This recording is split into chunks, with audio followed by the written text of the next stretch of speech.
The Rio Grande Foundation.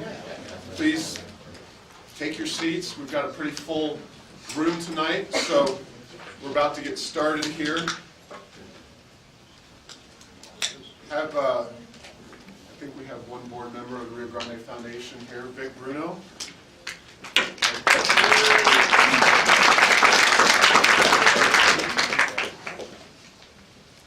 I'd like to thank all Rio Grande Foundation donors for their support for events like this one and for all the other things that we do. Most recently, you may have seen Jim Scarantino. He's been absolutely on a roll recently. He got a tour of Manny Aragon's castle down in the South Valley. Check it out on YouTube if you haven't already done so. I'd also like to thank Rio Grande Foundation employees. I see Corey Davis coming in. He's going to be doing our timing tonight, so give everybody a Jean, our vice president, has the flu bug that's going around, so she is not here tonight. Paige McKenzie helped many of you out front, so I don't know if she's in here, but Paige. And Luke DeGreider is doing some filming here in the front. And my wife Krista, who is almost ready to give birth here in January, she helped out with all this, so she's out front as well. So everyone's still actively getting people checked in and getting things started here. So why is the Rio Grande Foundation hosting a candidate forum when the election is nearly a year away? Well, to put it simply, we are proponents of ideas. And we figure that it's never too early for an exchange of ideas. And we believe that the candidates will have an honest and open exchange of ideas here tonight. And I think it'll be a very interesting and informative experience.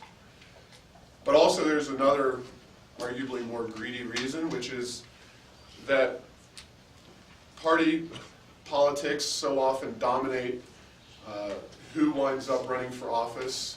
And those are not necessarily idea people. They're party functionaries, do their work, but unfortunately they don't always pick principled candidates. I think any Republican who saw what happened in the last presidential election might have been frustrated by that kind of thing. And the Republican Party in New Mexico, for example, has not always had a very stellar track record of picking the best candidate that can win the race.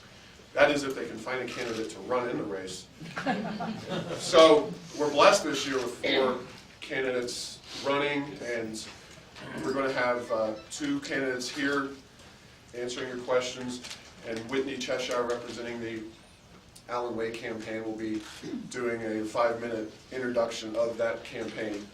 So the format is going to be as follows. We'll have each candidate or Whitney do 5 minutes to introduce the candidate themselves, their vision for New Mexico. Then after that 5-minute introduction, we'll have, many of you should have put questions on slips of paper. I've asked the candidates, it's football season, we're going to call a bit of an audible. We're going to go with some of those questions for starters, and at my discretion, as the evening wears on, we may open it up to the floor for more spontaneous questions from the crowd. So with that, let's get started, and I would like to bring up Whitney Cheshire here to make a statement from the Alan Way campaign. Thank you, Whitney.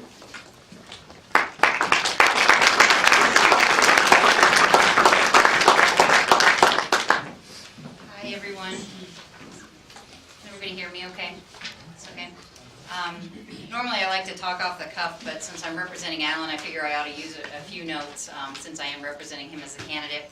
I want to thank the Rio Grande Foundation for putting all this together and letting me make a couple of comments on behalf of Alan. I'm sorry that he couldn't be with you tonight. He's actually back on the East Coast and will be until the end of the weekend. So many of you may know Alan from his time as the chairman from the Republican Party. And during the 4 years that he served there, he set records for fundraising and for voter registration. He also unfortunately served during 2 of the toughest cycles for Republicans since Watergate. So that as well as part of his tenured time. But he always was a steady voice for common sense policies and priorities, and he always stood up for what was right. Alan has never held political office before, And I can tell you honestly that this is one of the things that is resonating most strongly on the campaign trail. In fact, when we've been out collecting petition signatures to get him on the ballot, many, many people have refused to sign that petition until they found out that he wasn't a career politician. Instead, Alan spent more than 30 years dedicating his life to serving his country in the United States Marine Corps, as well as running a successful business in the state of New Mexico. In case you don't know about Alan's past, he actually ended up leaving home at the age of 17, and by his own words, he was not the most stellar of students. So he enlisted into the Marine Corps and spent 2 years there instead of going directly to college. When he finished up, he applied for colleges, and he was very proud that the University of New Mexico accepted him. And as testimony to his get-it-done attitude, this was his first real challenge. He ended up finishing a 4-year degree in less than 3 years. At about that time, the Vietnam War was starting, and he ended up rejoining the Marines and going to Vietnam. About 3 months into his first tour, he was badly injured.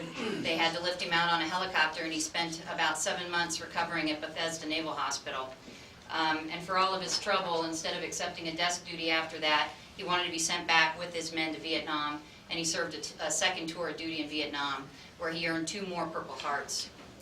Alan came back to New Mexico when he was done with that, and worked and finished a master's degree here. Shortly after, started his own business. In 1979, CSI Aviation was founded. It's an air charter services company, and Alan began it with nothing more than a big work ethic and a small loan from the bank and some really great ideas. Now it employs about 25 people. He's been in business for over 30 years, and it's a successful New Mexico company. Alan's military service did not stop in Vietnam. He also served in the first Gulf War. He served in Somalia, and he served as Chief of Staff for the Marine Forces Pacific, where he oversaw about 85,000 Marines and naval officers. His last tour of duty took him to Iraq in 2003, when he went over after the war was complete to help train the Iraqi army. In short, Alan's life has been a testimony to hard work, dedication, service, and results. It's this experience and set of values that he will take to Santa Fe as governor. When people ask where Alan stands on the issues in a short meeting like this, I would just have to tell you right up front. He's pro-business, he's pro-private property rights, pro-life, pro-Second Amendment, and anti-tax. On the campaign trail, he has said he won't raise taxes and he will focus on getting rid of irrational regulations that are holding our small businesses back. For example, 2 days ago we sent out a statement that within 48 hours of his election, he will get rid of the amendment to the pit rule, which is right now driving oil and gas business out of the state of New Mexico. He has already pledged to do that. He has said that he intends to run the state like he has run his business, being successful in certain areas. He says the 4 main components have made him successful. Number 1, he only hires good, qualified employees that can get the job done. Number 2, he'll insist on top-notch customer service, and in this case, the customer is the voter and the people of New Mexico. He'll balance a budget, and he will remain accountable to the customer. And again, in government, that means to you and me. I believe I've also heard him say, when it comes to corruption in government, he talks about this quite a bit. Makes me a little nervous. He talks about taking a baseball bat to Santa Fe. And I have heard him use the word cattle prod. Of course, I've recommended that maybe he leave this kind of vocabulary out of his speaking engagements, but as most of you know, Alan usually calls things like he sees them, and we can all expect him to do that as governor. As a final note, since I'm the campaign manager, people like to ask me how the campaign's going, and I'd like to tell you it's going absolutely fantastic. It's been a long time since I had this much fun on a campaign. Alan is also a prostate cancer survivor. In 2004, he was diagnosed and has been cancer-free ever since. And part of the thing that we've been doing on the campaign trail is raising awareness for healthy lifestyles. And we've been running and walking in races around New Mexico. We did the 5K. Alan did the 5K in the Duke City Marathon. 10K in Roswell this past weekend. Had a great time, and we're having a good time on the campaign trail. If anybody would like to find out any more about Alan, his website is www.alanway2010.com, and there's information out in the hallway. And if any of you ever have any kind of follow-up questions, don't hesitate to contact us. Thank you very much.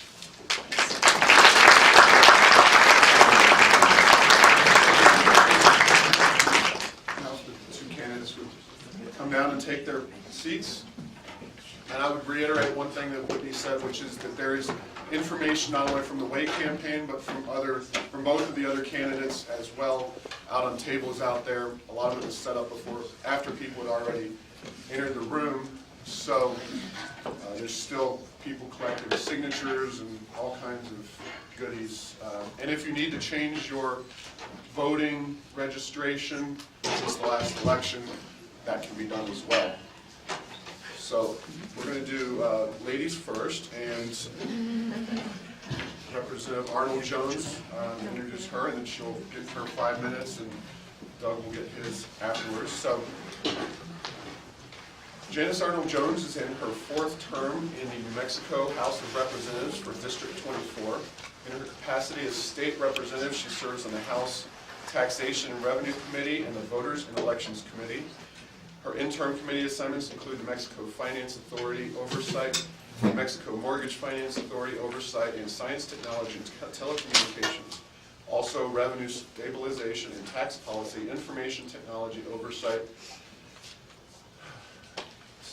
New Mexico Mortgage Finance Authority, legislative structure and process study task force, and legislative council. That's a mouthful of things that you just said. In addition, she serves on the Blue Ribbon Tax Commission. I didn't know there was such a thing.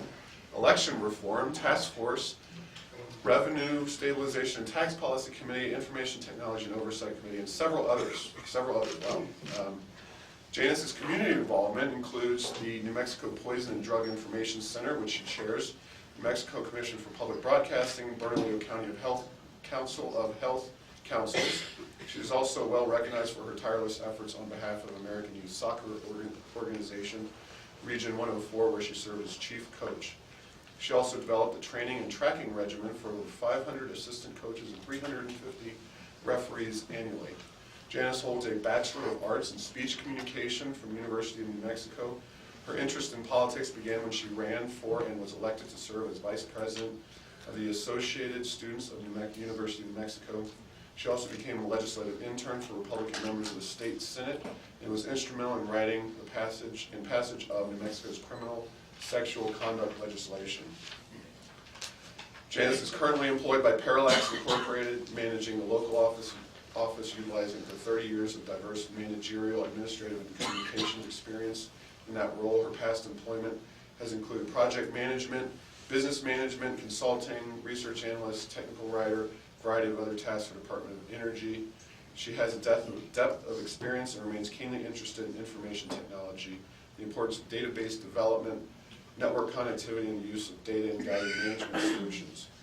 Janice was honored recently as a recipient of the 2009 Lights of Liberty Award by the Rio Grande Foundation for using a webcam in support of public open access to New Mexico legislature. She's married to John L. Jones, Commander, retired U.S. Navy, has 2 children, and resides in Albuquerque. That's a mouthful. It's the bio.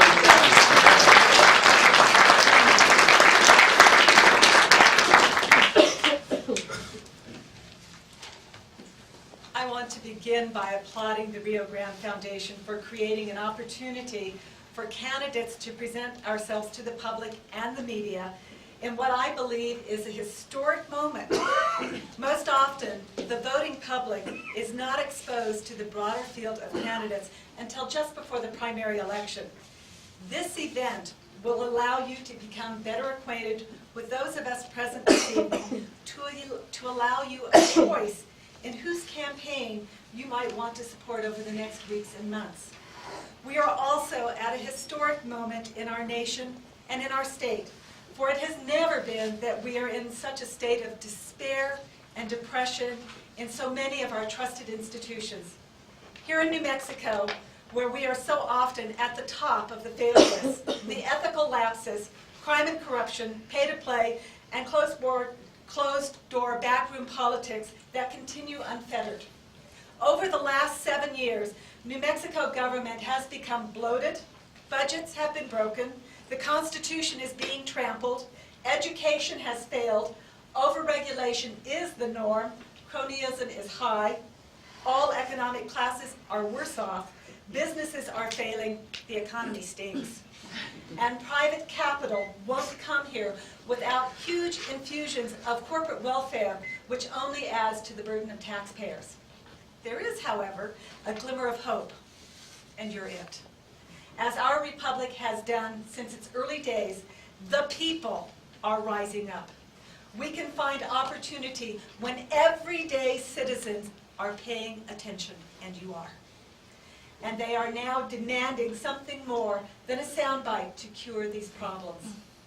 I have been meeting with concerned citizens around the state, Tea Party groups, 9/12 coalitions, Republican Party meetings, and my own Saturday morning coffees, and their voices are all saying the same thing. Stop the insanity. Stop it now. Restore government to its basics, end the ethical lapses, crime, corruption, cronyism, pay to play, and theft from taxpayers. Foster an environment of trust and embolden a framework of private enterprise to take hold and grow jobs for the benefit of our citizens. I am running for governor to do just that because I am the right woman with the right background at the right time. As governor, I will focus on diversifying our state's economy. New Mexico is languishing in the state of potential. It is caused by regulatory and tax uncertainty and a clear message that government makes it difficult to do business in New Mexico. It is time to move from a state of potential to a state of excellence and a state of prosperity. You begin that change with a commitment to private enterprise and entrepreneurial zeal. As governor, I will bring ethical leadership to address our history of corruption, and I will treat my service to you as a public trust. As governor, I will not tolerate the shakedown of business as a right to do business. Ethics must be matched with education. Almost 62% of our budget goes to education, with barely 50% of our students graduating and only 46% graduating from UNM in 6 years. I would say that education has clearly been an investment with the poorest return. No more. If our educational institutions cannot deliver results, we must look elsewhere. New Mexico has tremendous opportunity. It is rich in intellectual capital and natural resources. As your governor, I will lead New Mexico to become the largest exporter of energy in the nation. To do so will require a commitment to the necessary infrastructure for energy transmission, internet and telephone connectivity, a renewed commitment to resource application, including the latest advances in mining and agriculture. We can diversify our economy and enable every New Mexican to take control of their lives without waiting for the government. As your governor, your government will be open and transparently accountable to you. Now, as you know, there are some revenue enhancement hearings going on. You like that term. I want you to know that I called Secretary Homans earlier this week and requested that he webcast the remainder of those activities, and I hope you saw that yesterday he put that in place. As governor, I will bring to New Mexico a new and smarter economy while respecting our traditions. We will connect New Mexico's vast natural resources and transform our state into one that excels, not one that fails. New Mexicans are ready to embrace the future, but now we need leadership that provides practical solutions instead of rhetoric. Please connect with us. Thank you. Bravo.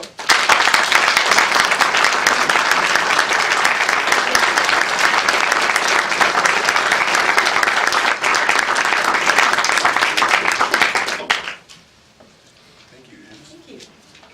Thank you. Next is Doug Turner. Doug was born and raised in New Mexico. He met his wife in 8th grade. That's amazing. Does that mean you haven't changed since 8th grade? No, it took us 25 years to actually get married. Okay. He met her in 8th grade at Jefferson Middle School in Albuquerque. This is where he built his business, and it's where he and his wife are raising their 2 children.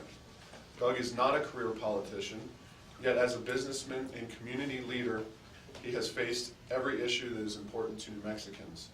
He confronted corruption in government as chairman of the New Mexico Judicial Standards Commission under Governor Gary Johnson, fought for jobs and new businesses as chairman of the Albuquerque Economic Development Commission, and has been a vocal advocate for oil and gas and energy industries that provide nearly 50% of our state budget.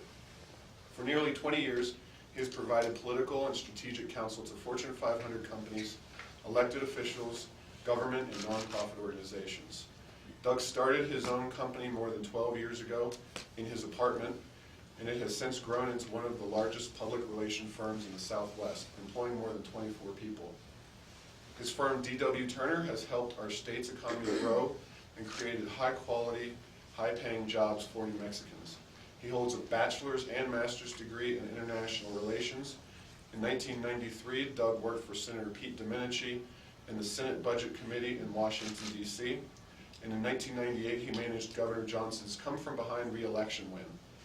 He is a board member of the New Mexico Coalition for Charter Schools, a life member of the NRA, a member of the American Council of Young Political Leaders, and served on the Republican Governors Association National Finance Committee. Doug Turner.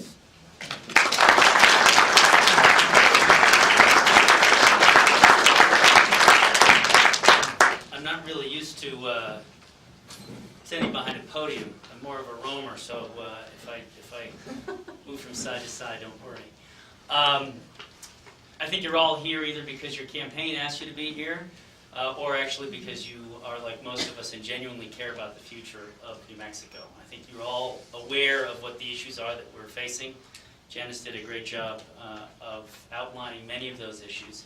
So I thought I might take a few minutes to give you a little bit more personal information about myself and why I'm running. As I was walking in here, I was talking to John Jones. I grew up about a quarter of a mile from here and spent most of my childhood playing in this park. Before it was a park, it was a dirt field. And this building, for those of you who remember, certainly my parents who are sitting here remember, it was Navajo Trucking Company. Navajo Trucking Company went out of business, and my brother and I used to come here during the summers and in the winters when my father would say, go outside, don't watch TV, do something interesting.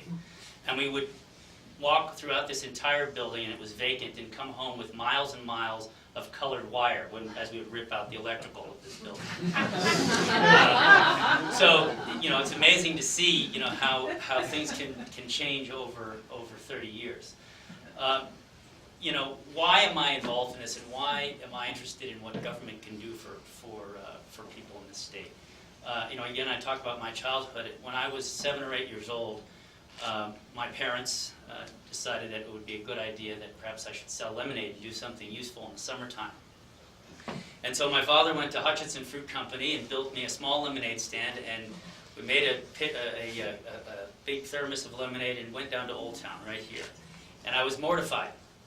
And I was scared to death what was going to happen. And my father said, well, what's the worst thing that could happen to you? The worst thing that could happen was no one would buy the lemonade. And you know what? They bought the lemonade. And my brothers and I had a lemonade stand in Old Town for probably 17 years, which is really quite amazing. I had my first checking account when I was 8. But what happened over time is the snow cone guy and the Coke guy kind of got annoyed that the Turner brothers were monopolizing the drink and refreshment business in the summertime, and so they complained to the Old Town police. And so my father said, well, you should go down to City Hall and speak to somebody about it. So I marched down, I got on my bike, and I went down to City Hall. And I met with a guy named Steve Schiff, who at the time was the DA for Albuquerque.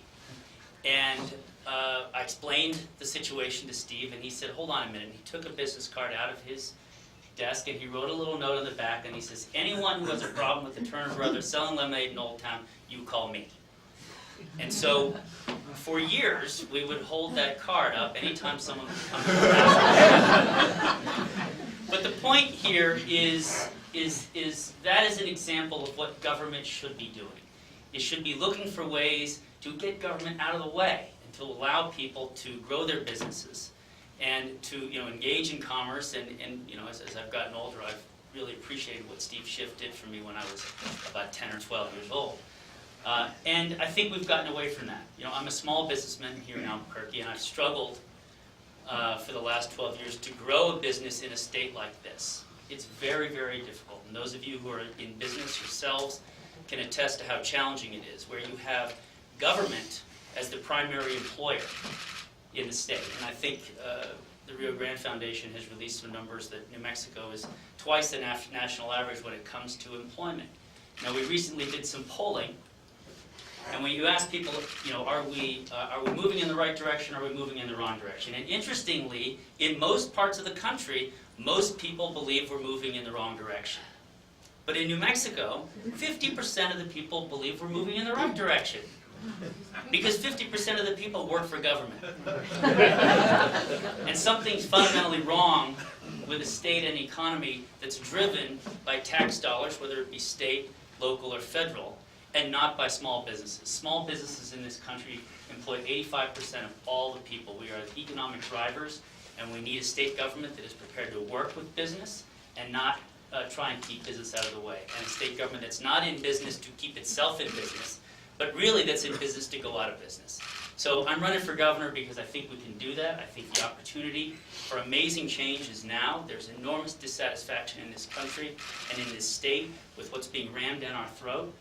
And you know, I'm an advocate of small government, and as governor, that's probably the most important thing that I would push for, is a smaller, less intrusive government. Thank you all for coming, and I hope you ask some great questions today.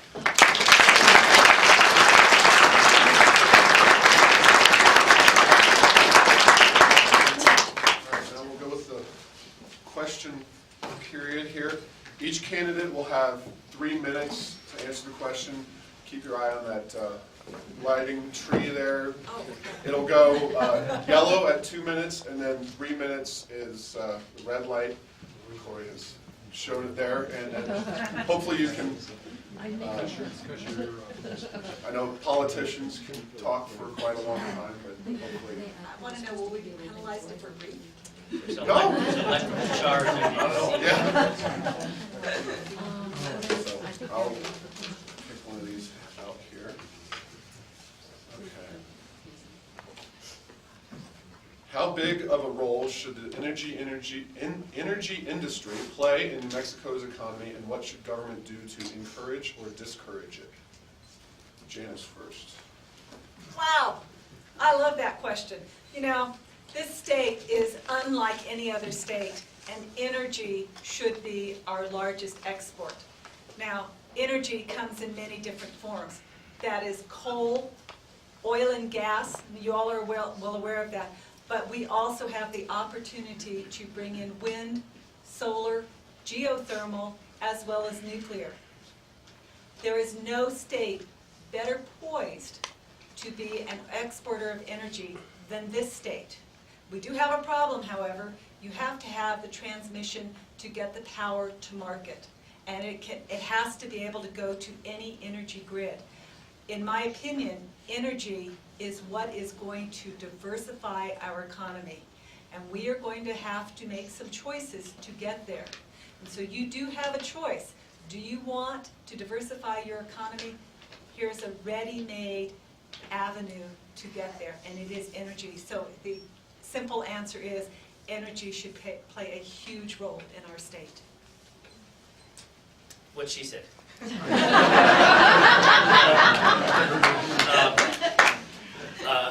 I couldn't agree more. And energy and actually the extractive industries in New Mexico have really been a cornerstone of our economy, you know, forever.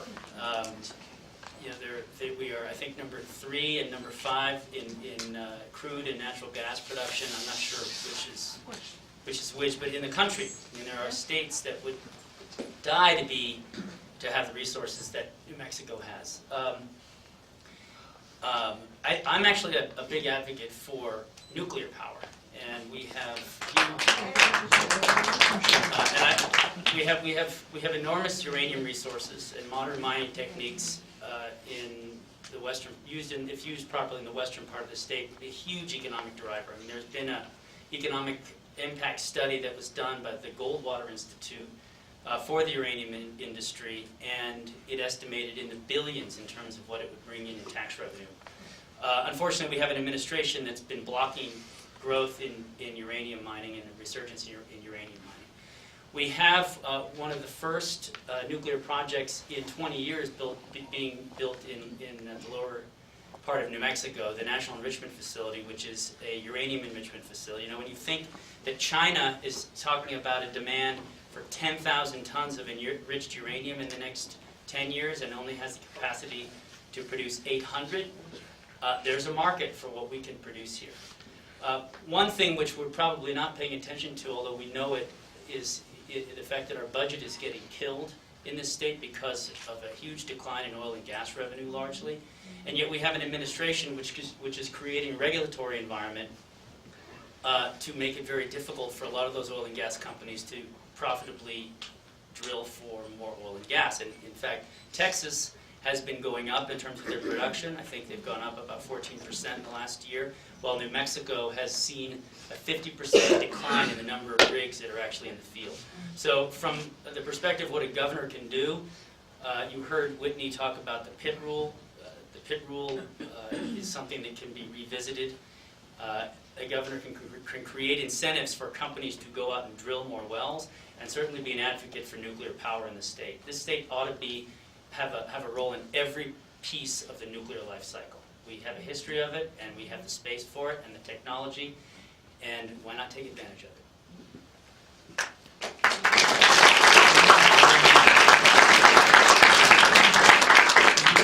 As an aside, if both of you haven't read it and the audience hasn't read it, there's an excellent article in today's Albuquerque Journal by Democratic State Senator Yuli Berry on the uranium issue.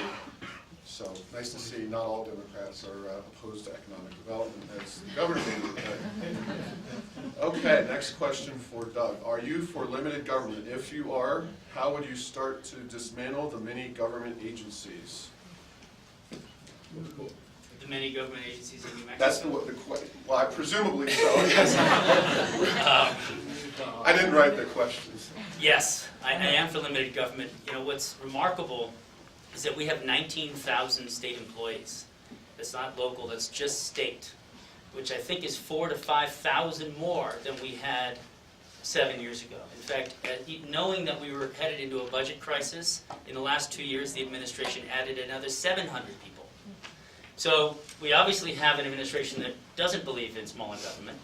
And the problem with all those people is that you can't get rid of them so easily. Unless they're serving at the pleasure of the governor, they're really there until they either do something so egregious that you can get rid of them, or until they retire. So, you know, in addition to that, we have, I think, 700 plus political appointees, and the previous administration had just over 200. So you want to look about where we can save money in recurring expenses, it's certainly in the size of state government. Another thing that's happened over the last few years is we have amazing duplication of state services being provided by different agencies. You look at the Department of Health, we have the Department of Human Services, and then there are a whole ton of other commissions and organizations that are designed to provide health care for New Mexicans, all of which do the same thing, or more or less the same thing. An example of this is the separation between behavioral health care in New Mexico and regular health care. Under the previous administration, they were all merged into one set of administrative duties. This administration has divided them, and so we have two sets of people doing billing, two sets of people doing customer service, and it's an incredible waste, an incredible drain on state government resources, and certainly in today's economic climate, a terrible drain on our taxes. Especially when we're hearing that there's going to be 32 or 34 potential new taxes. Many of them are probably terribly regressive, that are going to be proposed in this next legislative session. So as governor, I mean, you've got to make government smaller. If anyone goes up to Santa Fe and tries to do any business up there, recently you'll notice that there's no place to park for people who are actually wanting government service, because they're all state employees who work up there. Now, that's not to say that state employees are bad, but we certainly have too many of them. I thought they were all taking the train. Okay.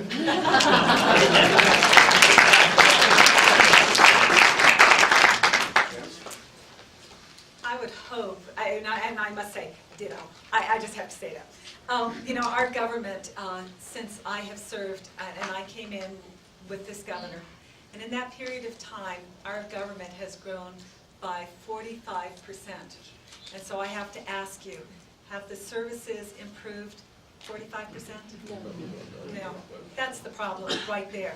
And so the question then becomes, as governor, how do you whittle it down? Where do you start? And actually the answers are relatively simple. As governor, the first thing you have to recognize that a budget is the ceiling, that is the maximum. It's not a suggestion, it's the maximum.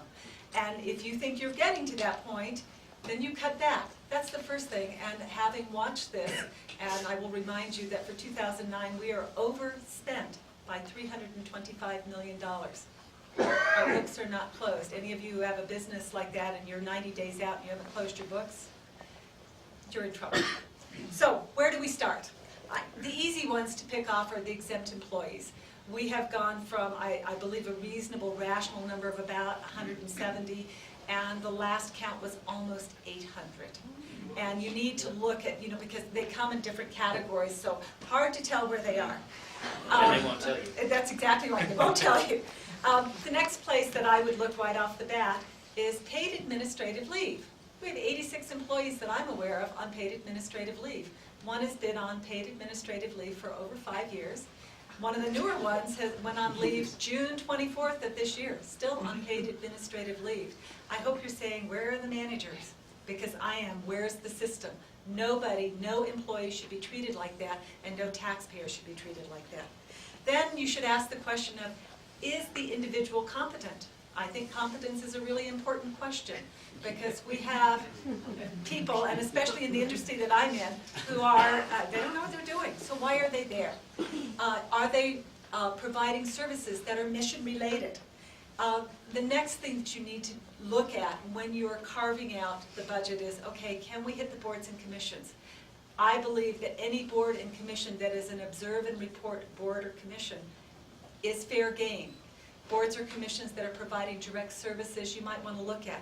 Making broad sweeping cuts may do more damage than you think. It's important that we take the time to do the carve-outs to make a smart, efficient, smaller government.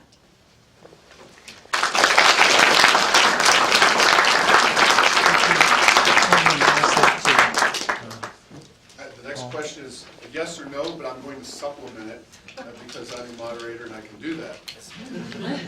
With the science in question, do you believe global warming is real? And I would specifically point you to two policy areas in New Mexico, the Western Climate Initiative, of which New Mexico is a part, and the Environmental Improvement Board, an unelected body that's now having hearings and taking comments on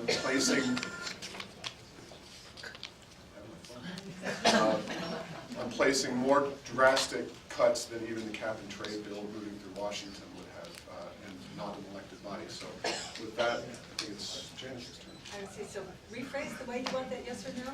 No. They asked it yes or no. I'm elaborating a little bit on those two, the Western Climate Initiative and the Environmental Improvement Board, and what you think about them.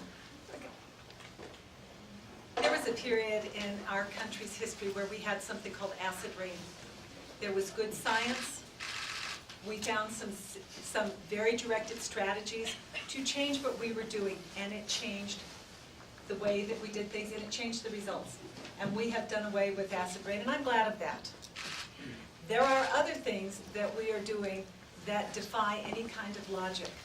Now, I must confess that I actually live and hang out with a water guy. And he kept telling me about the fact that we're in global warming and there's no water. And I said, how come you keep pumping? And he says, because I have more water. and so that led to the next question of, is this related to something that we're doing? Is it related to sunspots? Yes. And you know what? There is a tremendous correlation. So as we go forward, I think that we are all supposed to be stewards of our land. We're supposed to do that. But it needs to be rational, and it needs to be founded in some degree of certainty. Can we certainly discern and find a remediation for acid rain? We absolutely can. Do I believe that plants need you to breathe because you produce CO2. Yes, I do. And so there is a balance, there is a balance. And I guess I would sum up that there is a lot of hysteria going on, but I actually believe in our Creator, and I believe that we have a great deal of hubris to think that we ourselves are going to stop nature today, this year, with any way that we spend our money.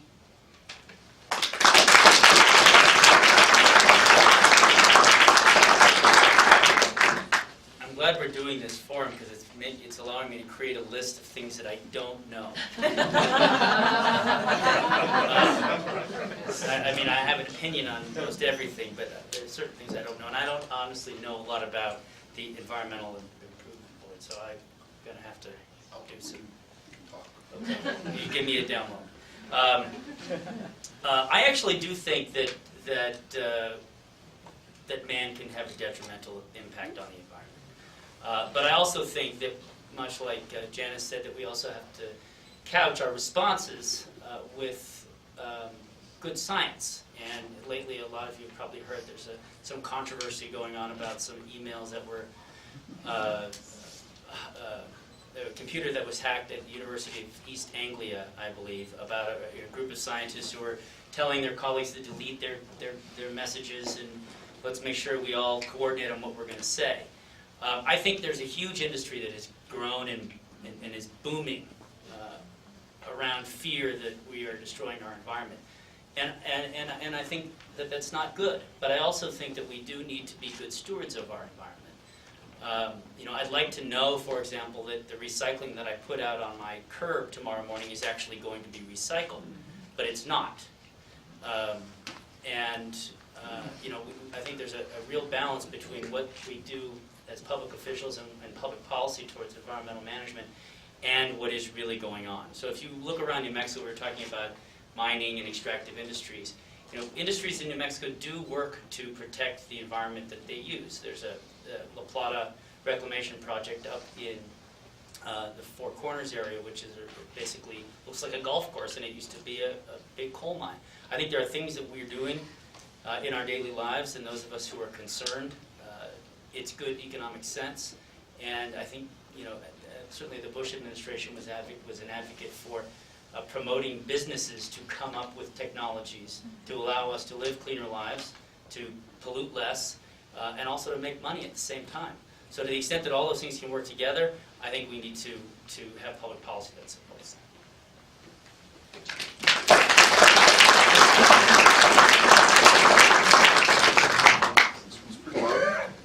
As a small business owner, I am overtaxed, literally. Currently, I pay 46% in state and federal taxes. Please tell us, what is your plan for taxes in New Mexico?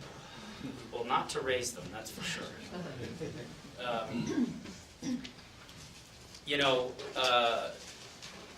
I mentioned that we're looking at 32 or 34 new taxes, and I certainly think in these economic times, raising taxes is not the solution for anybody. And I'm a small business person too, and I was just hit with a notice from the state that they had decided to look at my 2007 taxes, and they thought I should pay some more. So I know what that's like, and it is certainly unpleasant when you have to make a payroll, pay health care, and all the other things that are associated with running a small business.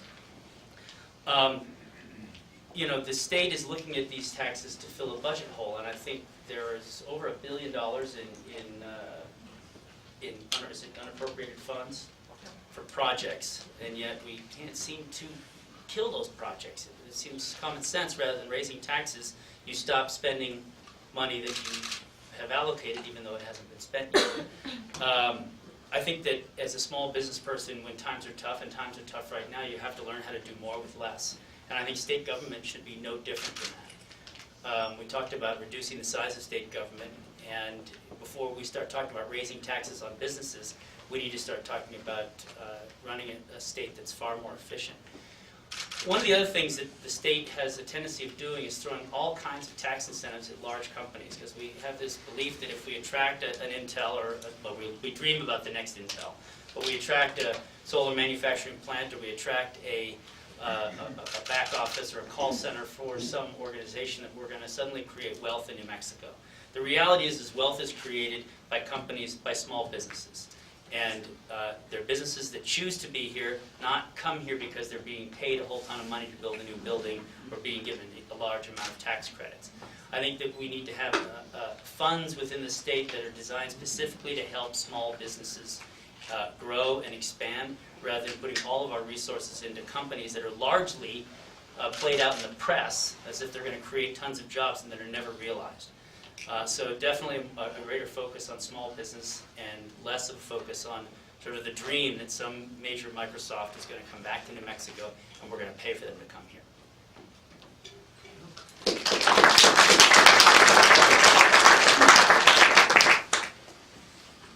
I believe that taxes should be, as a policy, low, broad, fair, equitable, easy to administer, and easy to understand.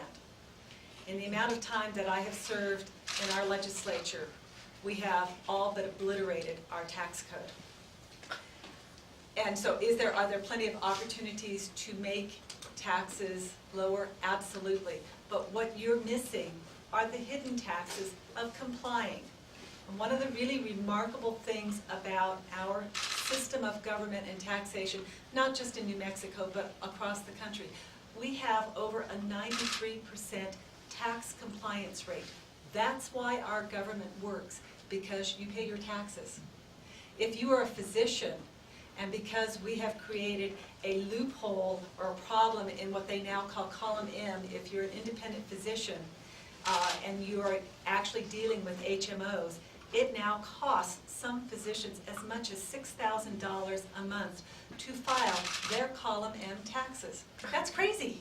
That's just downright crazy. That's what we have done. That is not low, broad, fair, equitable, easy to administer, or easy to understand. There's a problem, and you should be able to easily comply. So that's the first thing that we need to look at. The next thing, and when we are looking at taxation, when you go online, you should just alone be able to complete your taxes. It should be that simple. Since this administration has been here, we have taken a gross receipts tax system and literally turned it into Swiss cheese. We used to have a very balanced tax system that included income tax, gross receipts tax. Some people call that a sales tax, but it's not. It's a gross receipts tax, and the point of nexus is different.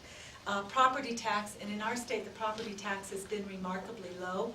I know any of you who have experienced tax lightning are going to argue that, but they are low. And corporate taxes. And the way that we have our tax system set up, we used to have this kind of like four-legged stool, and we would weather almost any storm. The great divider, believe it or not, was when we took the tax off of food. And I will tell you that that sounded mean, but it was the lowest, broadest, fairest tax. When we took the tax off of food, we destabilized the cities, the counties. Can we take it back? No. I think our only direction forward is actually to switch to a sales tax type of taxation.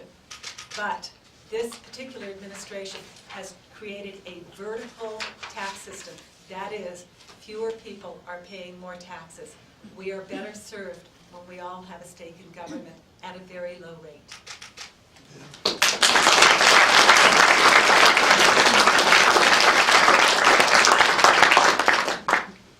Next question is for Janice. Do you think subsidizing rail is a good use of state tax dollars? I didn't tell anyone to write that either. You may not believe me, but Oh, well, let me say, since I was on the floor the year that this passed, and we said, is there a plan? There was no plan. I said, do we have a cost-benefit analysis? No cost-benefit analysis. But we went forth and we built a rail runner. And from that day until today, we would have been able to provide each one of you sufficient taxi cab rides to and from Santa Fe, and it still would not have cost what it cost us to build a railroad. What you are not seeing is the cost of the contract. The contract requires about $2 million per per year, and don't hold me to this one, but it's a safety upgrade that is required by the contract. And there is an additional clause in the contract that says if we've not enough safety requirements, that BNSF can come back and hold the legislature responsible for more money, and that's over and above operations. Now, for those of you who live in Bernalillo County, we just assessed ourselves a tax to pay for the rail runner. We are not going to generate enough income to even cover the operations. So, before we did that, and before our economy went in the toilet, here's what it would cost to cover operations for you to get on the rail runner. $14.71 anytime you set foot on the rail runner. That cost has now escalated. And if you include the maintenance costs in addition to operations, you're looking at about $85 a person. Now, you can argue that we subsidize our roads. Everybody drives on our roads, but you know, it's not quite the same. Everybody who drives pays into the roads in one way or another, be it a gas tax, there are a number of other taxes, and everybody participates. So, the question now becomes, can we afford the rail runner? Can we afford the railroad? And I'm looking at the budget, and it's really difficult, but let me tell you how hard it is going to be, because I was just up in Santa Fe, and there were good Republicans who reminded me to be a brave Republican, and don't forget that we subsidize roads, but we don't have the money. And that's the bottom line, we don't have the money.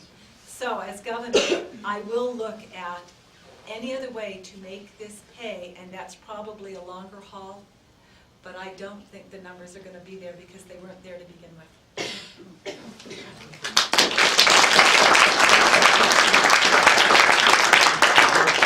We're also subsidizing seats on Aeromexico flights out of the Sunport also, so. That's true. And that's going to a private company. I think most public transportation systems in the world are subsidized. Public transportation is not actually designed to be profitable. It's designed, I think, over the long term to reduce the wear and tear on other sorts of transportation infrastructure. Our bus system, if anyone's taken the bus or seen the rapid rides, they're mostly empty most of the time. Yes. And you know, the only system in the world that I have seen that is really packed all the time is in Japan. And those trains cost billions and billions to build, and they pay for them over 30 or 40 years. I like the Rail Runner. It's kind of fun, and my 3-year-old son had a great time going up on it. How many of you commute on it? Okay, well, I know one person, one Republican I know commutes on it. I think maybe it has some use for tourism, and if they could get it to the airport, maybe that would be a great way to get more people on it. And honestly, you pay 25 or 30 bucks to take the bus from the airport to Santa Fe. I think someone who flies in would probably be happy to subsidize part of that 85 bucks with a $30 ticket up to Santa Fe. You know, it's a great thing to have, but I certainly don't think it's going to be profitable. Can we get rid of it? No, it's there, and we're going to have to figure out ways to make it at least partially pay for itself. But realistically, I think it's going to be subsidized for as long as, no matter who wins this campaign, is going to be subsidized. It's something that an albatross that we've got around our neck, and we're stuck with it. Sunk cost. Yes, that's right. Sunk cost. Yep. Shut it down. Yeah, that's a week. Sorry. Yeah. No. Come on. That's right, it's on cost. Thank you. Sell it. Maybe Richard Branson could buy it. Yeah. Actually, on the Channel 4 morning, the Sunday morning show, I did bring up the idea, since it runs predominantly through Indian lands, we could allocate casino cars on the train. That might hold. It's probably a good idea. But I'll digress. We'll go to the next question. An organization in Washington, D.C. known as Americans for Tax Reform, Grover Norquist, has a pledge. So this is tougher than what you would do to not raise taxes or to solve the budget. Would you take a binding pledge with your John Hancock on there not to raise taxes? Sure. Okay. Janice? No.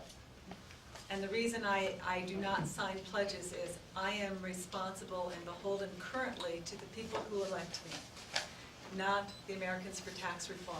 It's a really interesting question because if you're not certain, we're lobbied very heavily to do so. Have I raised taxes? I have not. Have I slipped once or twice and raised fees where it was necessary? Yes. And so when you take a pledge like that, it puts you in a box that prevents you from serving your constituents. And I hope that you will think about that because my only obligation is to you.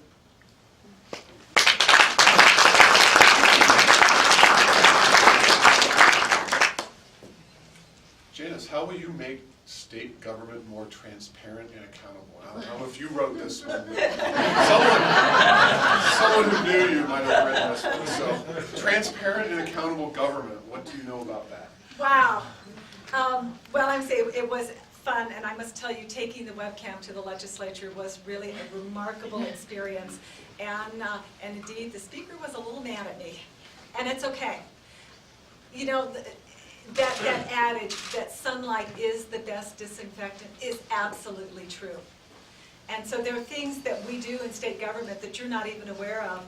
And do you need to go and watch all the time? No, but I think what people are saying is you need to have access. If you are interested, you should be able to easily get the information. So, we need websites that accurately portray the activities of agencies. They do not. And you know, none of that is difficult. I would like for you to be able to go on and real time be able to see where your budget is going, where we stand. We have tried several times to pass a bill to that effect. We don't have it, but I believe that we can do it. You should be able, from where you live, to engage in any public hearing. The technology is there. It's not even expensive.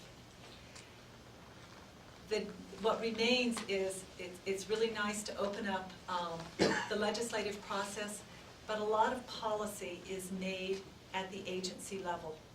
One of the things that has really distressed me about the way that our agencies respond, especially the Department of the Environment. Anybody ever go to an NMED hearing? Well, here's how it typically works. The hours are really inconvenient, the room is really small, and oftentimes there's no room for the regular citizens. Please don't think that's an accident, because it's not. It's time to change that. You know, if our city council and our Board of Education can open up their processes, why not state government? But here's the real big albatross in the room. Currently, our legislature is pretty well dominated by the Democratic Party. The decisions are made in the caucus, and I respect the caucus atmosphere, but you need to know all of those decisions are made in secret.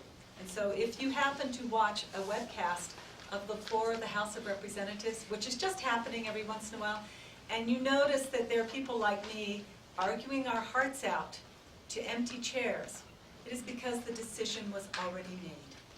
I hope that bothers you. More cameras, more access, we've got the tools.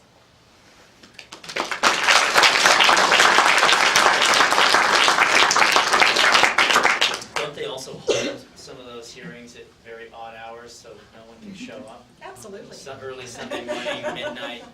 I agree with Janice completely. I mean, if you can watch all the terribly boring minutia of what goes on in Congress on C-SPAN 1 and 2 at any hour of the day, you ought to be able to do it here in New Mexico. We have the technology, Janice is correct, and it shouldn't be very complicated. You've got to ask yourself why we can't do it already. And it's obviously because we have legislators who don't want you to know what's going on up there, and we have people in state government who don't want you to know. And that should be something that our next Republican governor pushes very hard for very quickly. Because the longer we go without knowing what's going on in Santa Fe, the longer taxpayers suffer.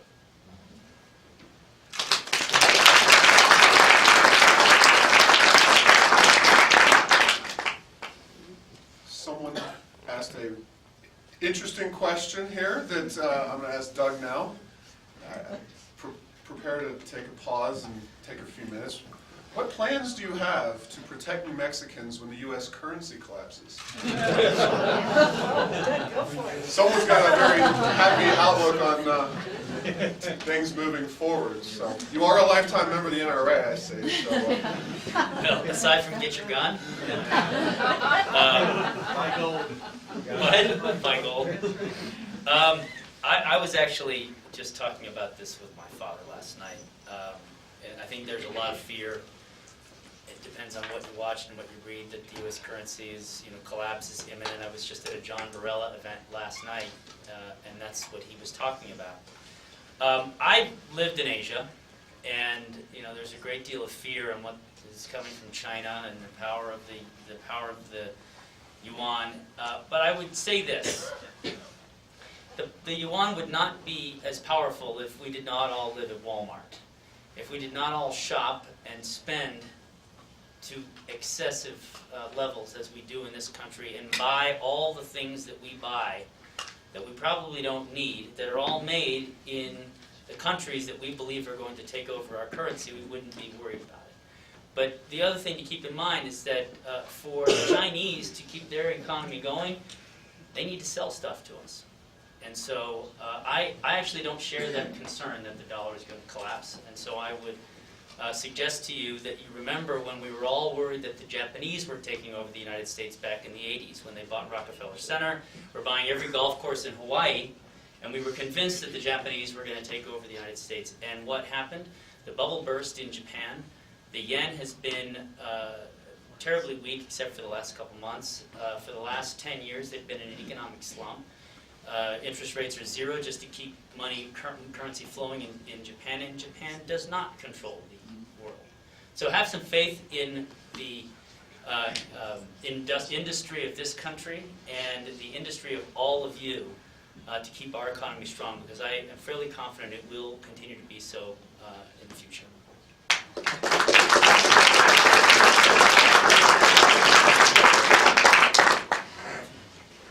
I'm a soccer coach. I believe in ice. If I have ice, I don't need it. And that's how I view the current condition of our currency. So here's the way that I view this. We should make sure that we have sustainable agriculture in the state of New Mexico. We have to take care of us first. We should make sure that, I don't know who said buy gold, but you know what? We should do that. We should also make sure that we protect our permanent fund. It is probably one of the most remarkable things that has been done in this state, and treat it for what it is. It is a remarkable asset. That being said, this state is better poised than any other state to meet this challenge. This state has rare metals that can be mined, that are needed by China, by India. We should be exporting. The uranium that is in our state is the second to the highest grade in all of the world, and it's sitting in our ground. We actually have a buffer. If we will look at what we can do, we are not helpless by any stretch of the imagination, but we do need to look at participating not just within our own little shell. We actually can go to the aid of these other nations who, quite frankly, hold the paper on our nation. I think in that part we can create a balance. And there is one other thing that I will tell you as I think about the ICE side, the very conservative side. I truly, truly worry when we sell water rights to foreign countries. And I think we should not do that. Sustain us first.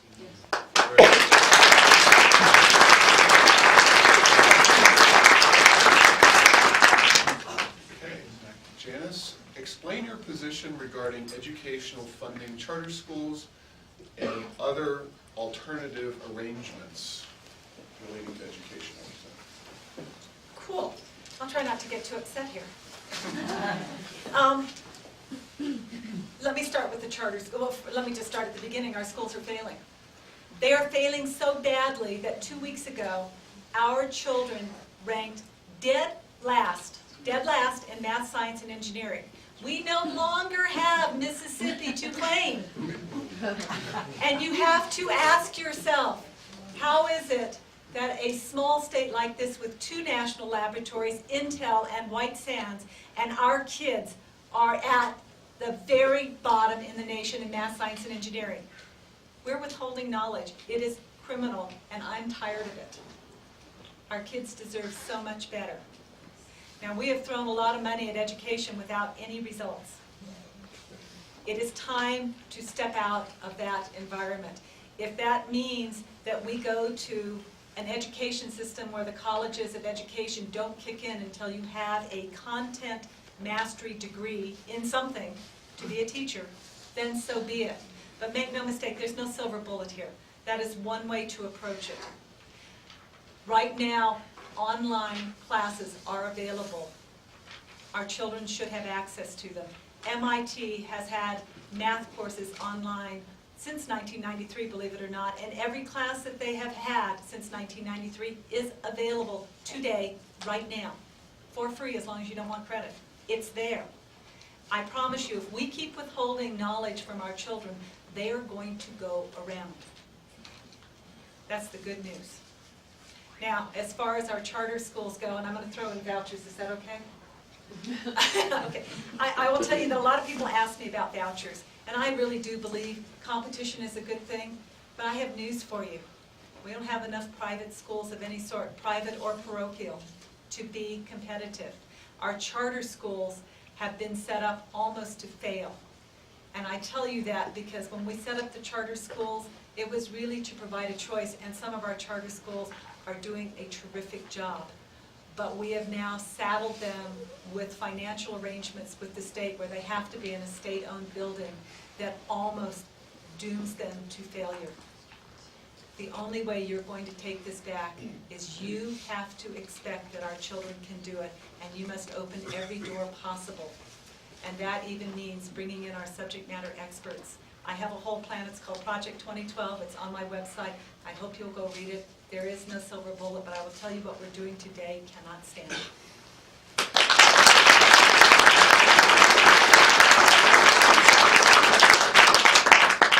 Education is actually one of my, I think, most important issues on this campaign, and I've talked about it really everywhere I've gone around the state.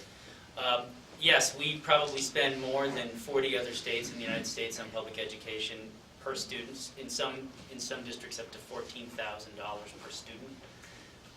Yes, we are now at the very bottom in terms of graduation rates.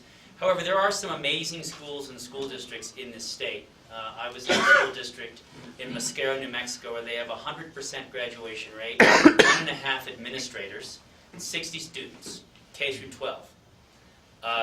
There are districts like that in the state, but they're districts where families are involved, largely with their kids, and those families promote a very strong work ethic with those kids.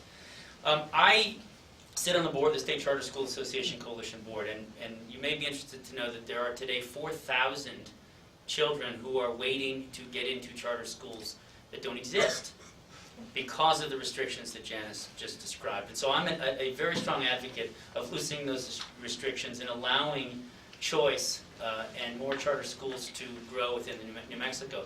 Most people may not be aware, but charter schools are also public schools. And they've only gotten sexy these days, really, in this country because Obama was talking about them on his campaign. And yet there are restrictions in the administration's new education policy on charter schools. I'm a firm believer in choice in education, and I think that vouchers are an option. I was involved when Gary Johnson was governor in getting an organization called Educate New Mexico started in New Mexico. In 10 years, they've put 1,500 students, all privately funded, through private schools, whether they be parochial schools, military schools, or other private institutions. I met a kid a few weeks ago at an event who grew up in the war zone here in Albuquerque. He got a voucher. He ended up at the Manal School, and he just graduated from Princeton. So if we create opportunities for kids, they will succeed.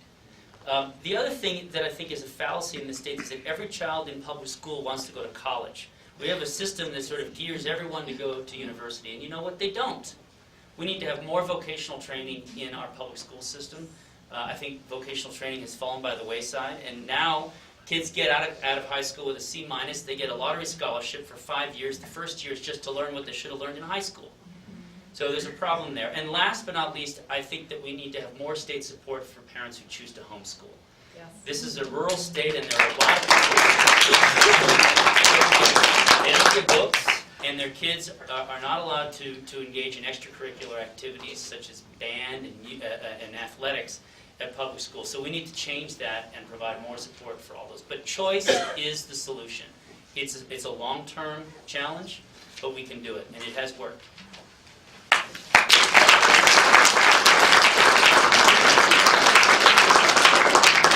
Just to clarify, I think I met the same young man, and it was a privately financed voucher. They're all privately financed, We're that's called right. Educate New Mexico. That's right.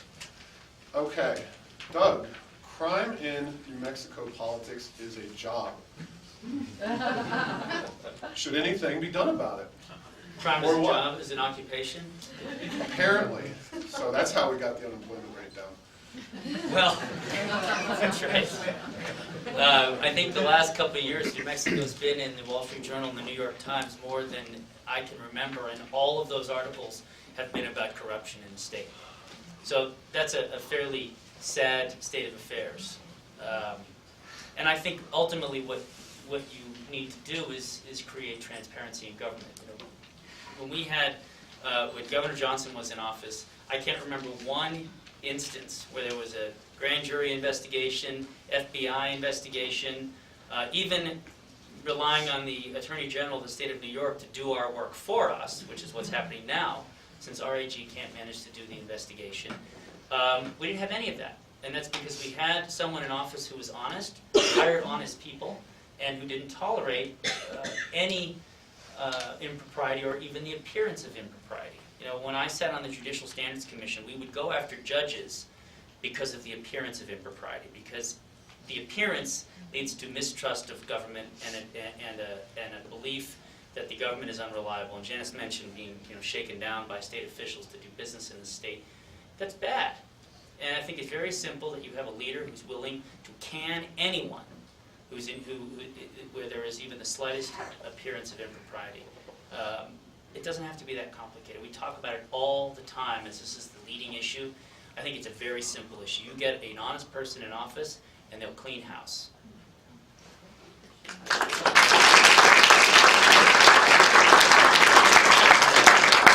It's going to be tough to add to what Doug said, but I think I can help just a little bit. The shakedowns actually do happen, and it has been surprising to me to talk to state employees, and I have seen it myself, and I said, why are you doing that? And the response very typically is, well, how do I make my money if I don't? And there is a real problem there. If we are hiring state employees, there needs to be that agreement, just like with your employees, that your salary is sufficient, so shaking down somebody else is absolutely positively inappropriate. And I'm not sure that is a shared understanding. And so I would go back to ethics training, because I think we have to start there. But I want to mention something that doesn't come to the fore often enough. We have actually set our state up to do this. They are called quasi-governmental entities. The Regional Housing Authority, the Mortgage Finance Authority, the New Mexico Finance Authority, the Spaceport Authority. The reason I'm mentioning, read it, I forgot that, the Renewable Energy Transmission Authority. The reason I mention these entities, and they are really a burr under my saddle, is that they are, by definition, quasi-governmental, so they have all the benefits of being a government, but none of the oversight. In many cases, these entities have bonding authority, some of them have taxing authority, and some of them have the right to execute eminent domain. And you have no right of redress. Zero, zip, nada. There are 27 of these entities in this state. I hope that you and I will just end this because Doug said this very well, quasi-governmental entities. They are a nice convenience, but at what price?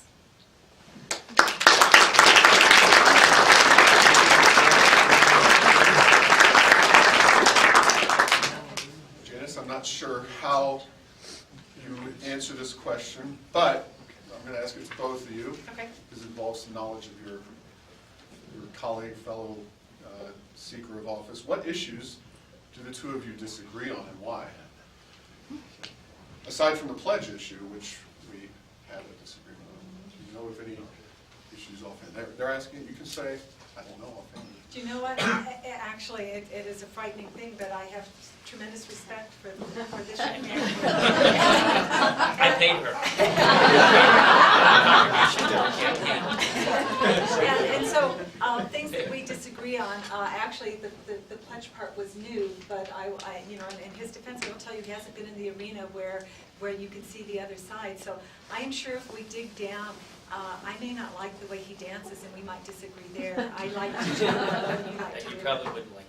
Okay, there you go. Were you in favor of vouchers? I am in favor of Okay. vouchers. Yeah. Probably not much. Someone wanted to know.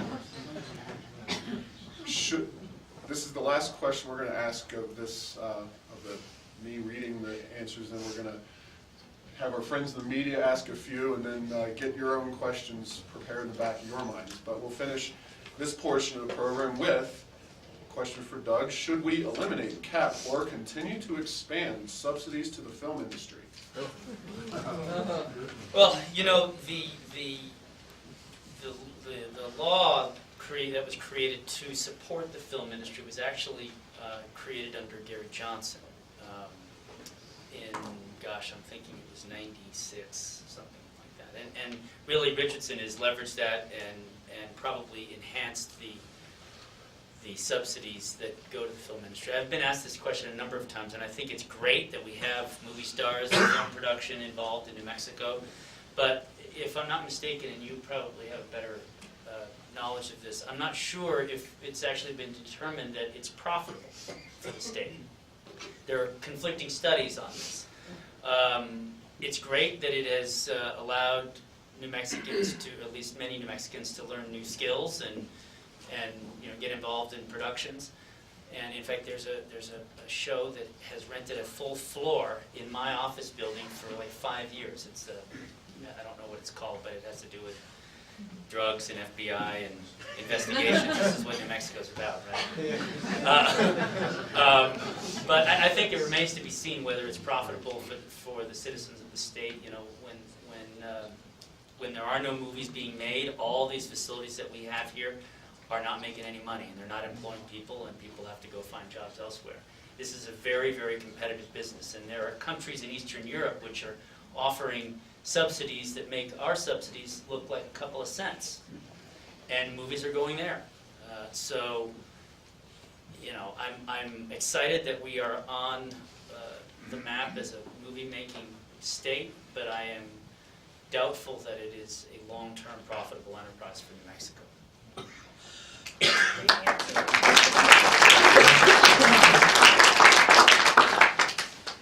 I may come at this with a little more anger, because I was on the floor when we passed the 15% credit against expenses. Now, let me back up and tell you that I had part ownership of an audio and video production company in California, and that operated for 20 years. It was very interesting to watch the industry, and what I learned about were the bottom dwellers. These were the guys who wanted all the free stuff and didn't pay their bills. Well, did we invite them to New Mexico? Yes, we did. So, yeah. and there are good things. And please know, I like the industry. I love the creative side of it. But I was the only one on the floor when we were passing this 15% credit against expenses that voted no. And boy, did I feel like I was sticking out like a sore thumb. Because, you know, isn't it cool to have all the actors here? Well, yeah, it is cool. Well, that 15% credit against expenses is now a 25% credit against expenses. Let me rephrase that to you. How many of you own businesses in here? Just raise your hand. Okay, here's how a credit against an expense works. You turn in your expense and we give you 25% back right now today. That's what we are doing. That is not a rebate, that is not a credit. It is a credit against expenses. I actually think it may be unconstitutional. What we have returned so far in this industry is over $86 million. So, is an industry going to stay in a state that is offering 25 cents for every dollar that you spend? And I'm just going to ask you to think about how stable is this industry. That is not the only thing that we have done in this particular industry. We have interest-free loans. So far, and some of those loans were simply interest-free, and all they have to do is pay them back on time. And there's nothing on the back end. That is, we don't get a cut of the profits. We also have loans where we get a cut of the profits on the back end. Here are the two problems that we have. This comes from state dollars that are normally invested on your behalf in safe investments, and they yield on a regular basis between 6.5% and 8%. Well, you're out that money. And so far, the only return we have gotten on any of the movies is right around $345,000. And I'm not done. Because the state also said that if a film industry wanted to come in and use a location, it was free. And we purchased tons of equipment and placed it at all of our universities, and that is free. We have driven media businesses out of business already in this state. And the bottom line is well, I'm grateful they are here, but I want businesses that can sustain themselves over time by themselves.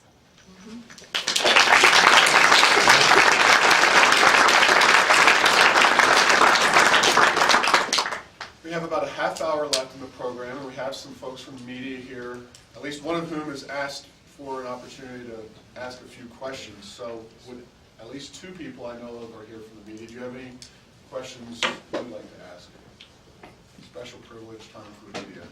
Yes. Thank you. Thanks for the announcement. Luis Sarmiento here, editor for El Semanario, Spanish language publication based here in Albuquerque. And I know this is a very hot topic. It's in the agenda, maybe not at the top of the agenda, but I'm pretty sure it's going to be an interesting question for my readership. As far as immigration goes, what would your stance on that be? Would you support a immigration reform? Should it pass Congress? What's your stance on this, basically? Janice is first. I get to go first. You know, I'm actually a fan of immigration. You know, it strengthens our country. I think where we get into trouble is when we are abusing the rules of any country. And that is how do you enter the country? And we have people who have stood in line for years and years behaving legally, and now they feel that they're at the back of the line. We have a very special issue with our border in Mexico. We have families that are across the border. Surely we can find a way that we can create some type of traffic that will be within the law. And so reform, I hope so. I do hope so, and very soon. I actually agree with Janice. I mean, we do have immigration laws on the books, and those are obviously federal responsibility.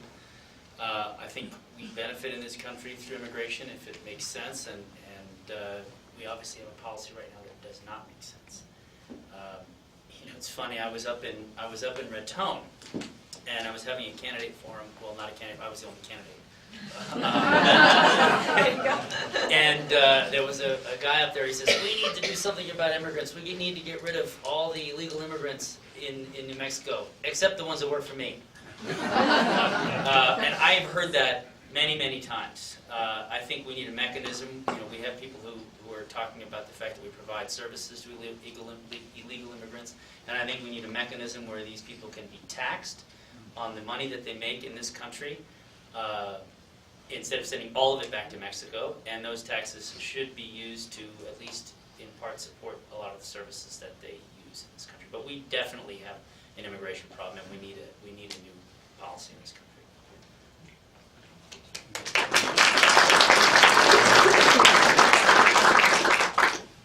Any other questions from the media?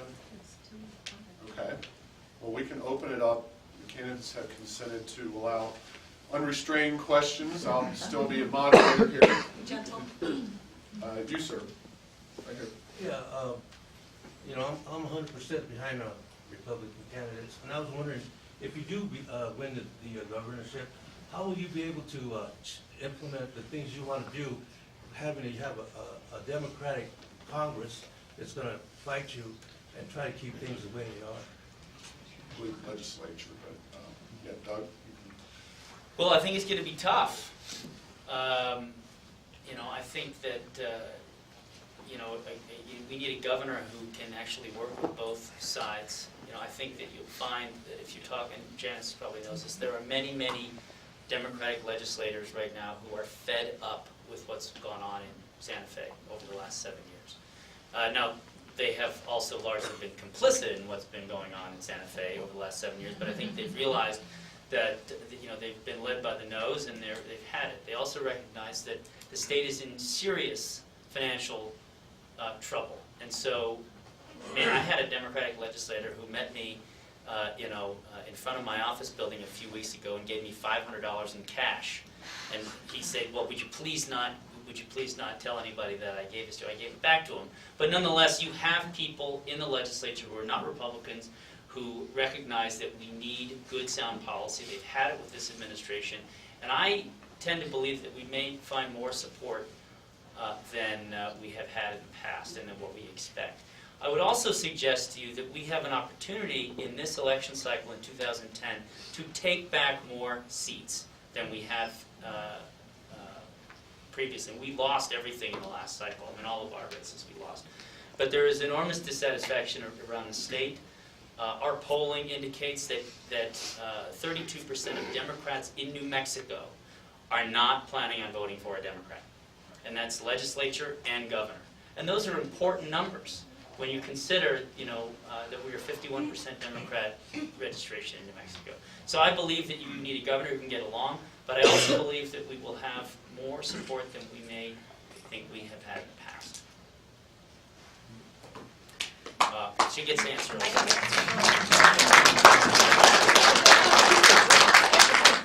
all I'm there. I serve in the legislature.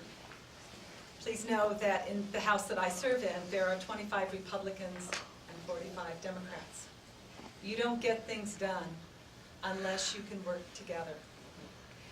And it is not uncommon for individuals like me to go to my colleagues and say, we know that this is time. Will you please carry my bill, the one that I babied? And you do that because it's right for the state. The colleagues that I serve with, I will tell you, are really quite remarkable. And there's only a handful that I really have any question with. And so it comes down to leadership. It is the governor's responsibility to set an agenda, but more importantly, to set a vision. The one thing that I have going for me is competence, and I really, really dig into the details. My colleagues in the legislature trust that I will look, that I will be thoughtful. And I'm open to hearing whether or not I have a harebrained idea, and if it's harebrained, why is it? And how do we make it better? These are real human beings. And so one of the things that I've witnessed over the last 7 years is legislation that my colleagues were asked to carry that were half-baked. The DWI laws that have gone through in the last 7 years, have you counted them? Every year we have updated the DWI laws. It makes it almost impossible for our law enforcement to enforce laws that change that rapidly. The reason that they did that is the executive wanted yet, in my opinion, another headline. And because they were Democrats, they were not allowed to say no, even though they knew the legislation was flawed.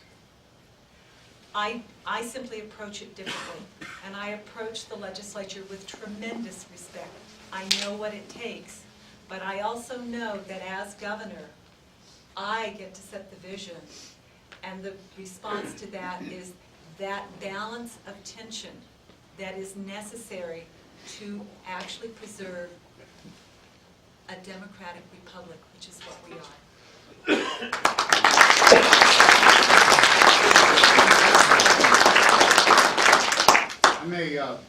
I may be the only country boy here, albeit an Albuquerque resident now. First question, you know where Des Moines is? Good for you. And that's not Iowa either. My question is, do you have any plans to enhance economic development in rural New Mexico? Do I get that question first? That's Yes, great. you do. Actually, a couple things. And let me go back to sustainability. I think our rural communities are vital. And so when I talk about connectivity, that's one of the things that I need. Every single community in the state of New Mexico needs to be connected. They should not have to drive an hour or 2 hours for information. it should be available over the internet. What's really interesting is we have more fiber in the ground than any other state in the union, and it's not connected. So one of the things, when I look at rural communities, the first thing I look at is their library, because it becomes the focus for making sure that we build a business case to give that connectivity. There are other issues, and again, let me remind you, we have entire communities that do not have power, and they do not have running water. We had capital outlay that was squandered. It was supposed to have built out that degree of infrastructure. So I don't think there's anybody in this room who thinks that we should have a community that is still hauling water that might be tainted in any way. But we didn't do it. Now, there is another role for our rural communities, and that is the sustainability of our state, and I hope you'll think about it. When we start driving communities, rural communities, out of where they live into the cities, we start losing our food production. We start losing some of the very things that are important, but we also increase the opportunity to share things like H1N1. I hope that when you look at our state, that you will revere the folks who are willing to live in rural communities, because they are providing your food, and it's really important. Thank you. Amen.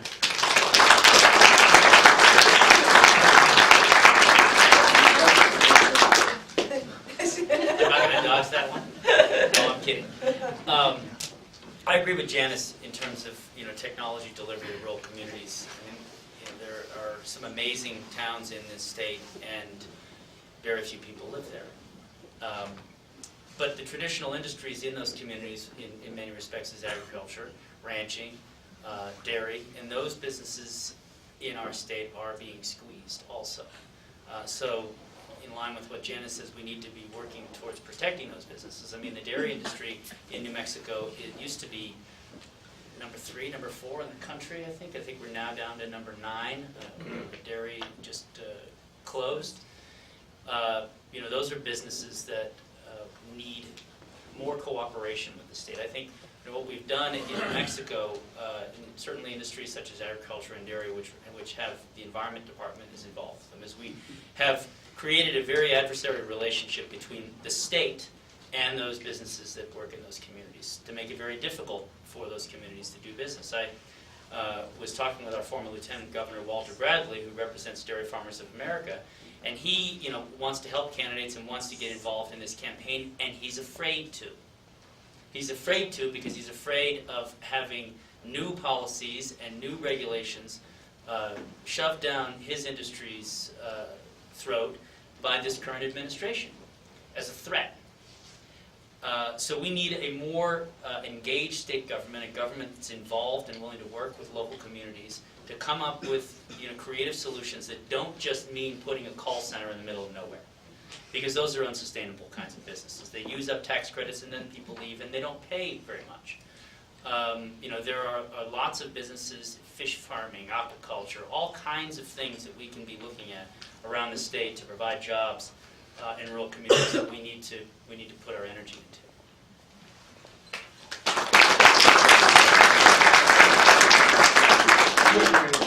Okay, you guys have been, first of all, I want to say thank you. You guys have been great. You're articulate and you're very clear. But I want you to speak some more on these 3 issues, if you can. First of all, I am a passionate Milton Friedman capitalist, and I am violently opposed to income tax, either on businesses or people. And I want to hear what you're going to do to change our tax structure, either a VAT, a sales, a flat, or a fee-based system. This is so important. We're so stupid with the way we destroy our businesses, we destroy ourselves with the way we tax and regulate and all that other stuff. I am a passionate nuclear energy advocate. I want to hear what you're going to do to help mining and oil and nuclear and all this other stuff, and the food and the farmers and the ranchers. And the last thing was, the corruption in New Mexico. Do you realize that the retiring special agent in charge of the Albuquerque FBI office said last year, I forget his name, that New Mexico is the most corrupt state in the union. And when you compare us to California and Illinois, that says a lot. If we could find an honest judge in New Mexico, I'd like for you to point him out. Okay, we're good. 3 minutes, go.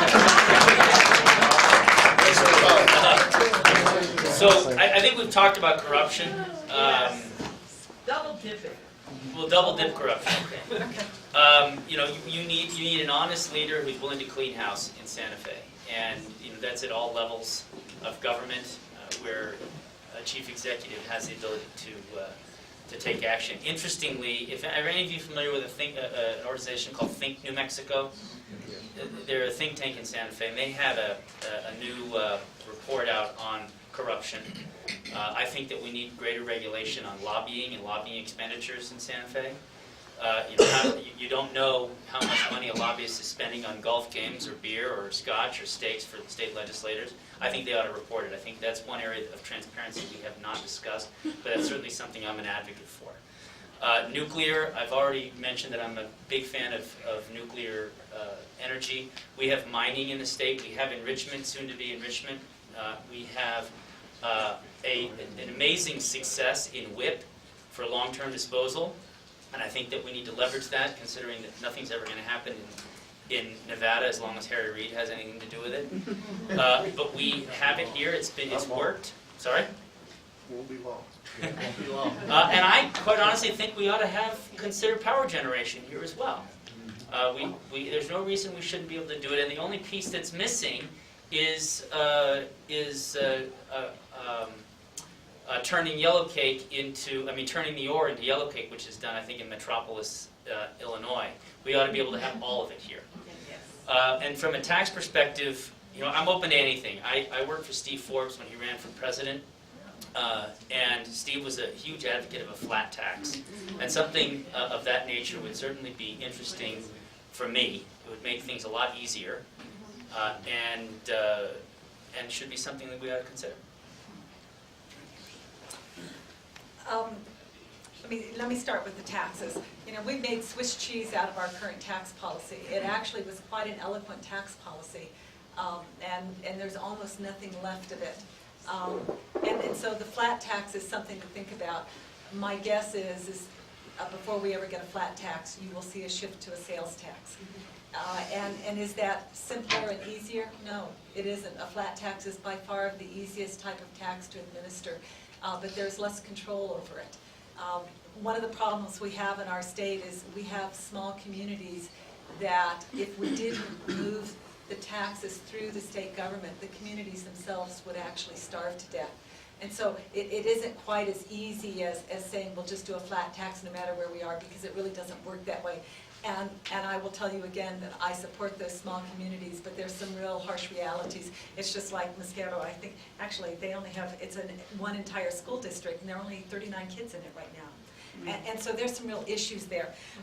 Corruption, I have to just give credit where credit is due. If you've seen the Think New Mexico proposal on prohibiting lobbyists or businesses from giving campaign contributions if they are going to have a contract with the state, and it's a great proposal. But I do want you to know that Representative Tom Taylor from Farmington actually introduced that bill last year. I supported it then, I support it now, and I just want you to know where it came from. But I want to talk about nuclear. Because what we're not talking about is something that is on the horizon. The Japanese already have it. It is called, the new term is a small modular nuclear facility. Also known as a right-sized reactor. These are hardened facilities. They take no water. You put them in the ground. They will produce easily 25 megawatts of power. They will last for 20 years. Then you change them out. It is time to start doing that, and the real advantage to a right-sized reactor is our ability to decentralize our grid. Anytime you have large energy production facilities, I'm just thinking defensively here, that becomes a hard target. The more decentralized you are, the less chance of failure. Single points of failure are stupid. But we also should be doing more reprocessing. We are doing enrichment in the southern part of the state at the Natural Enrichment Facility, but the real value of nuclear is reprocessing, and don't anybody say spent in here. It is used fuel. We need to reuse it. The technology is there. We have to have the will to do it, but we in this state, more than anybody else, have the ability to do that. And while I'm on nuclear, we should be producing medical isotopes in this state. We should have 3 facilities up today, right now, because we're losing 35% of our capacity for medical isotopes this year, and that's Canada. We only produce 5% of the medical isotopes used in this country. Now who's dependent? It ain't oil, it's medicine, it's us.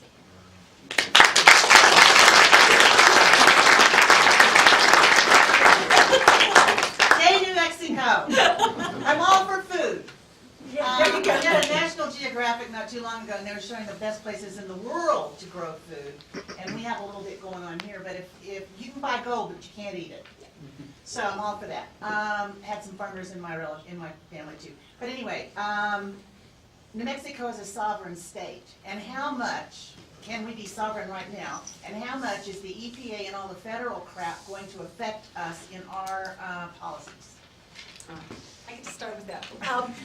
One, I think there's going to be a new day for governors, and so let me start with, I believe in the Constitution. And the Constitution says that those powers not specifically reserved to the federal government belong to the state. That means the governor must say no. You have to stand up and say no.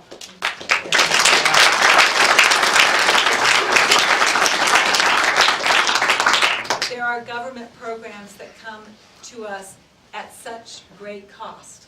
And let me give you my favorite example, Medicare and Medicaid. And the argument that I hear time and time again, oh, we have to spend some more because for every dollar we spend, we get $3. And who tells us how to deliver our services? Is it meeting the needs of our citizens? Now, I will tell you, it's a tough argument to say we should do away with that $3. I will give you that. But you need to think about it. So let's look at education. Look at what has happened to our system of educating our children when we started taking subsidies from the federal government.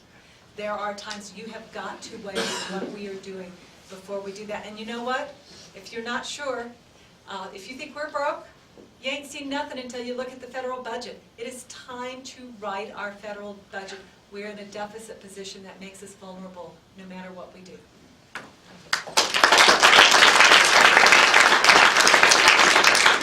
Have you all been following the Real ID scandal?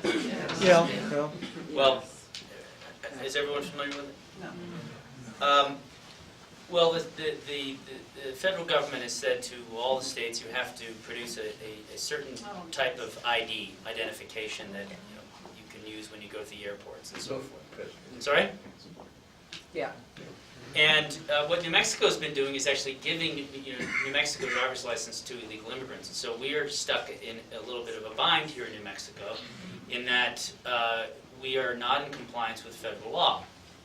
Aside from the fact that I don't actually believe in this federal law that we have to have a special ID. But now where we are is that since we're not in compliance and we don't have a waiver, if you are a U.S. citizen and want to travel on a plane to another state right now, you actually have to have a passport because they will not accept the New Mexico driver's license, which, by the way, we've spent millions of dollars redesigning in Santa Fe.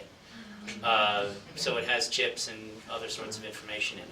So right now you have to spend a couple $100 and FedEx fees and so forth if you're planning on traveling somewhere for the holidays. I think obviously this is an important issue, but more important is encroachment of the federal government to having more and more information on our individuals in this country. It used to be if you wanted health insurance, they would assign you a number. But after HIPAA legislation was passed, you have to provide your Social Security number. Now, I'm not the kind of person who likes to give out his Social Security number, but now I can't get health care through my company without providing it. I think what the federal government is doing is slowly encroaching on our individual rights and freedoms, and I think it uses laws such as Real ID to have states then do it for them. And Janice is right. What we need is governors who are willing to say no and not put up with it. Now, you mentioned the EPA. I think to some extent having uniform laws, environmental protection laws, makes sense.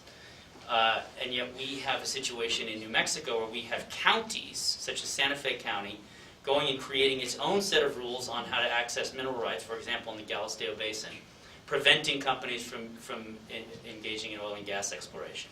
I think we have to have a government, and Bill Richardson let them do it, and the Environment Department let them do it.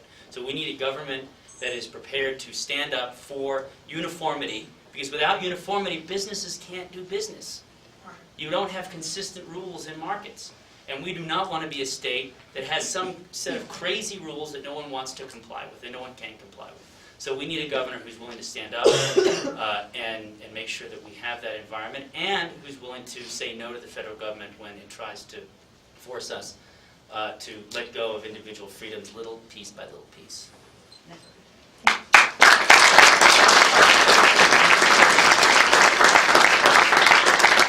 We've got time for one more question, hopefully a short one, but I'm point of information relating to the Real ID Act, and Doug. I understand that they've passed the law back in like 04 or 05 in Congress. They've had extension after extension after extension. There's a massive unfunded liability on the states. Now, I think that whole passport deal doesn't start until January 1. If Napolitano, Homeland Security doesn't, just to make sure that no one runs out and stands in line at the post office tomorrow in the middle of Christmas shipping season so you get a passport, everyone gets upset behind you, because I've been there at the post office when someone's doing a passport, and it's a real pain. So we got one more question, and the gentleman in the back there was helping with the film. If you will say one more transparency, I'm curious how much more transparency you want. Describe the limit on transparency in government. Okay. It's a good question. That's great. I don't know what the limit is. I think, when government engages in making policy and enforcing policy, there ought to be transparency. I think when government engages in legal action against citizens, there ought to be transparency and appropriate due process. I think when taxpayers' dollars are spent hiring political appointees, there ought to be transparency. An interesting story. Richardson had a press release last week that he had terminated, a group of political appointees. Well, what was not reported was at the same time he hired another group. I was talking to a friend of mine who works at the state fair, and they said, it's interesting.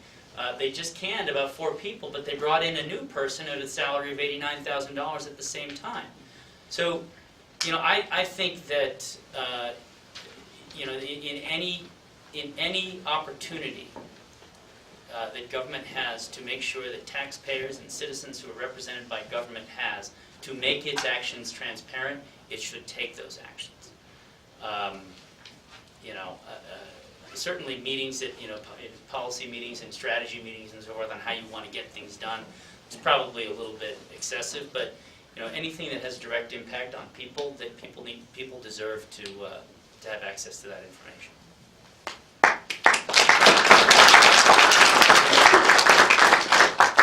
I think that really is an excellent question. And so, as a policymaker, there are places that you do need limits.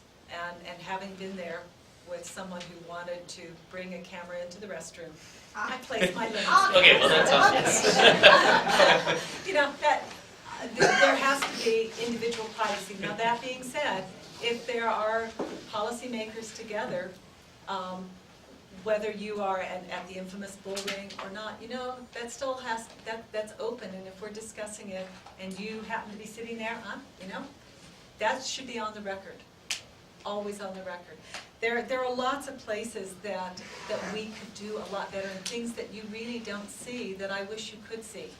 One of the things that happens right now, and the moving of money in the state government, kind of to hold off Peter and pay Paul over here, we do that all the time. Personally, I think that is a really lousy method, and the way that we start seeing it is all of a sudden payments aren't being made to providers in the farther reaches of the state. We had one set of DWI rehabilitation providers who had not been paid for 11 months. Now, if we had the degree of transparency where you could see the anticipated payments against revenue, then I think we could have said, oh, dear agency, what are you doing over there? And where is the money going? The amount of money that is dumped into our universities that are completely unaccounted for is terribly troubling to me. And so I think you need, you know, I'm trying to find the limit of transparency, and I guess I'm going to say it's at the bathroom.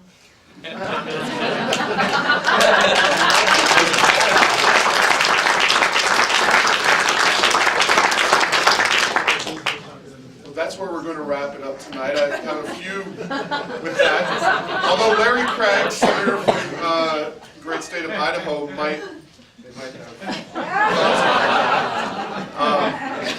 So anyway, with that high note, we will conclude the evening. Few things I want to get to though. End of year planning. Rio Grande Foundation is a 501c3. We did charge you $5 to get in the door, but really barely covers the room and a few other things. We want to continue doing these and other events, and we appreciate your coming to this event and supporting exchange of information. So I hope you include us in your end of year plans there. There's food available, there's information available on the candidates that either were here or sent a representative. And on that note, I would be interested, or the foundation would be interested, not only in getting your reaction to this event, but in your encouraging the other candidates who have declared to attend events like this. We plan this, as both of these two folks know, with plenty of time for planning, so encourage them if you're still undecided, or if you just want to have a better exchange of information with more people here. And thank you for coming again, taking time out of your lives, and thank you to the candidates. So let's give them a